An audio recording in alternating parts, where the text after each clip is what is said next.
Une jeune fille est tombée enceinte après des rapports sexuels dans son rêve avec un serpent. Kein Dadgok, 19 ans, originaire de Ojebomoso dans l'état de l'Oigreco au Nigeria, est tombée enceinte après des rapports sexuels avec un serpent dans son rêve. Elle accouche d'un bébé étrange. Selon nos informations, Kein Dadgok faisait des rêves dans lesquels un serpent venait à elle. Selon ses explications, juste après son apparition, le reptile se transformait en un homme et commençait à faire l'amour avec elle. Après, l'homme reprenait son aspect initial avant de s'en aller. Et ses rêves ont été réguliers pendant 4 années jusqu'à ce qu'elle tombe subitement enceinte, alors qu'elle ne fréquentait aucun homme physiquement dans sa vie quotidienne.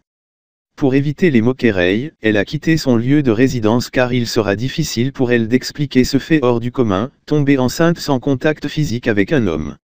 Je n'ai jamais eu un homme qui m'a courtisé dans la vie réelle. L'esprit qui couchait avec moi avait un visage étrange. Il pouvait également apparaître dans la vraie vie, mais j'étais la seule personne qui pouvait le voir. Il ne voulait pas qu'un autre homme s'approche de moi même si la personne était mon frère. J'en ai parlé à mon entourage, à ma famille, mais personne ne m'écoutait. Mes parents ne croyaient pas ce que je disais car pour eux je couchais avec un homme. A indiqué Kein Dadgok. La grossesse suivra son cours normal avec les examens médicaux, ce qui réconfortait la mère dans sa position, selon laquelle sa fille avait un homme dans sa vie. Elle sera tout de même conduite dans un camp de prière, où des pasteurs ont conclu qu'il s'agissait d'un esprit démoniaque qui était son époux dans le monde spirituel, ce qui faisait qu'aucun homme ne s'approchait d'elle dans le monde physique. Kein prendra des moments de jeûnes et prières.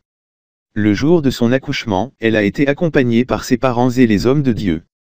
Elle accouchera normalement et le bébé sera également en très bonne santé. Cependant, l'enfant est né avec 2 dents dans sa mâchoire inférieure.